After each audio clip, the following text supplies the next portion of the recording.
will there be any plans to make leaderboards more user-friendly, like arrows that skip a greater number of pages? Because sometimes you get stuck on like page 23 bajillion, and you want to see who's at the top, and you can't. Right. So, it's an interesting idea. We've got, again, on the design team, bigger plans for changes to the leaderboards than just adding a couple arrows. But a first and last or a 25-50 skip it's a really good idea. You know what else I like when you have navigation like that is just being able to type in the page number you want. That's always a good solution. It's a much smaller thing than the changes we have planned. So I'll talk to the team and see if maybe we can do something about that now to tide everybody over until we can do our big.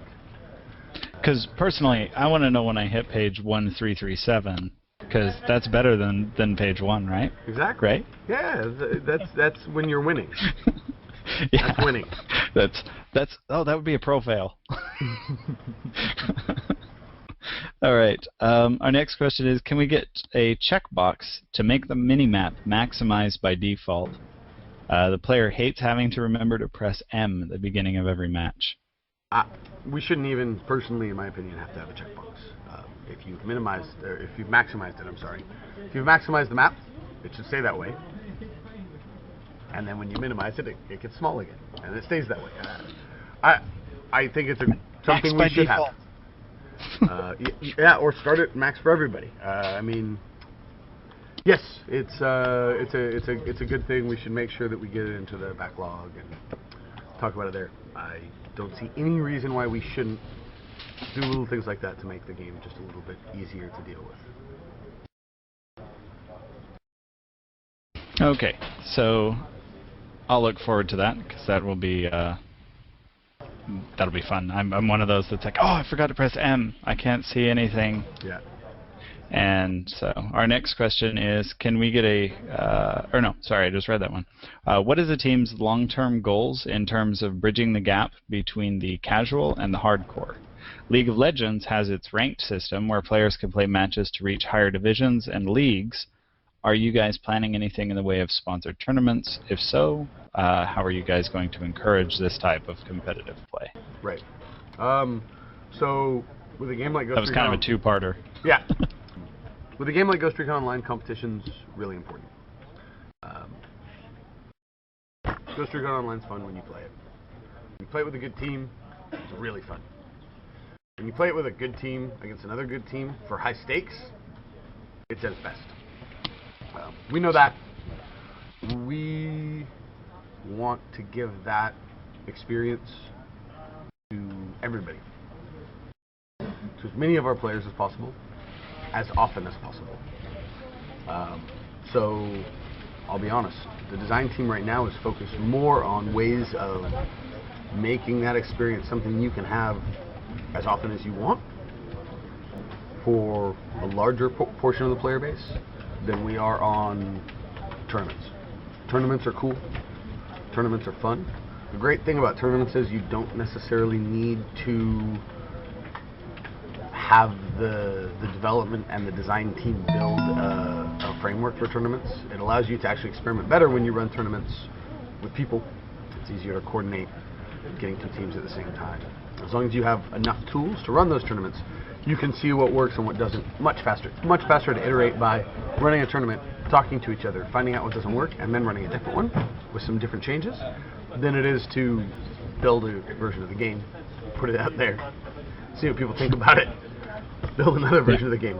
So, competition and leagues are definitely critical to Ghost Recon Online, and they're core to the DNA.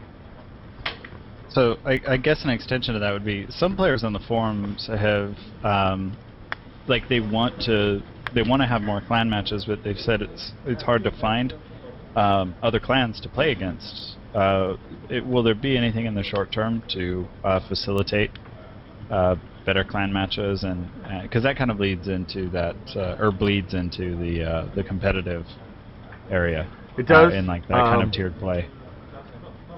I don't think there will be anything in the short term, to be honest.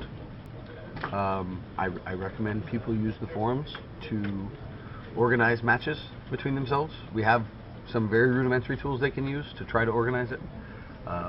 We do have changes we're making and a lot that we're going to be doing to support it, but will they show up in the short term?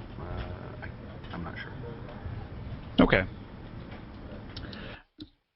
The holdout game mode is a nice change of pace from the other two modes, but the subpen map is just terrible when there are too many snipers wanting to snipe, as it makes it impossible to have a chance to win.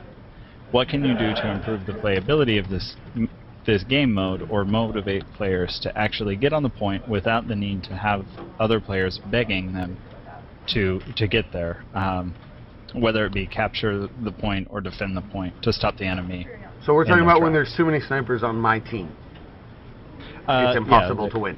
That's how I read the question. Yeah, it's just like the subpen is just really. It's even like more. When you get too many snipers. Well, it's even more reliant really on bad. people. As a tighter, smaller map, team play becomes even more important in subpen than some of our other maps. What we can do, like I talked about earlier, is make some changes to give people a little bit more control over how they play the game, who they play with. Sounds like you're having fun. It's one of the QA guys. It's his birthday today, so Happy birthday, QA guy yeah. in Singapore. I think there's a cake too. Good stuff. Does it look like a ghost skull? Because if not, they did it wrong. Yeah, I can't see the cake from here. I just see a bunch of heads. Oh. Hopefully that's not the cake. Yeah, head cake. Have you ever seen face cake? It's good stuff.